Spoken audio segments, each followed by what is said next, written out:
Tungod sa kakulungo sa akong bana.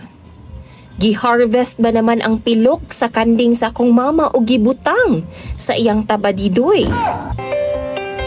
Ambot pa DJ Sam na agyo day mga tao nga dili man normal mag-isip. Tao man unta, pero kung mubuhat og mga butang, mura man og dili tao. Tawagan na lang ko sa pangalang Emma. Minyo na ko DJ Sam sa akong bana nga tawagan na lang pod nato sa pangalang Ariel. Kabaw mo DJ Sam, wa pa mi anak tungod kay tuig pa man mi nga gikan gikasal. Makaingon jud ko DJ Sam nga okay raman ang among sex life. Ang ganahan lang jud pod nako kang Ariel kay concern kaayo siya sa akong satisfaction pag abot sa kama. Dili naman gyud pod unta na importante sa ako DJ Sam. Ang ako lang man nga malipayon ming duha. Malipayon mi nga nag-uban ug naami kaunon adlaw-adlaw. Mauna para nako.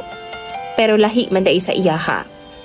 Tungod DJ Sam kana laging inom-inom pod kauban ang mga barkada, syempre pahambugay man jud na.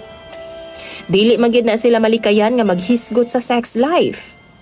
Gihadlok nila nga akong bana DJ Sam nga kung dili lagi daw masatisfy ang asawa, mangita daw og lain.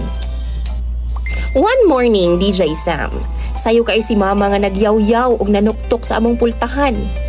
Nangutana kung kabantay ba daw mi nga naay niagi nga tao sa among compound kay gibinuangan lagi daw ang ilang kanding. Gitanggalan daw og mga pilok DJ Sam. Wa ko masayod mong wa pod ko katubag ni mama. Suko kaayo si mama nga nibiya sa among panimalay ug i-report daw niya sa barangay DJ Sam. DJ Sam magagabi ni ana, naglabing-labing ming duha ni Ariel.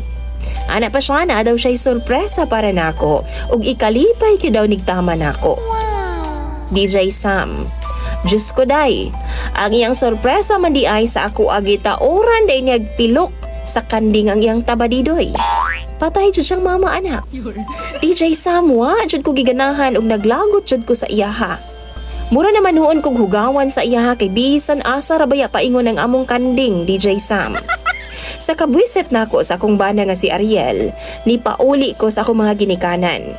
Apan wa ko musulti ni mama kung unsay hinungdan kay mapatay gyud nila si Ariel kung masayran nga maudi ay sala rin sa pagkawala sa mga pilok sa ilang kanding. Nagtanaw ko sa kanding DJ Sam, naluoy yun intawon ko. Murag yun intawon siyang engkanto, nahanaw na ang mga pilok. Nibaba sab ang akong pagtanaw sa akong bana nga si Ariel DJ Sam tungod sa iyahang gibuhat. Like, sa kadaghan ba namang pwede problemahon sa kalibutan? Sure gid siya nga diha lang sa palami siya mag-focus? Di na ko ganahan mo uli kang Ariel DJ Sam ug ingon sa na-discourage na ko sa iyaha. Pagtanaw na ko sa iyaha, mura siyag naay gamay. Mura siyag alo. Ambot ba DJ Sam o mga followers nimo? Kung sabay angay na akong buhaton ani akong sitwasyon karon. Tambagi daw ko ninyo bi. Kay natingahan na po ang ako mga ginikanan nga nung wa na kumibalik sa among panimay ni Ariel. Basahon ako na tanang comment ninyo sa comment section. Imong follower DJ Sam, Emma.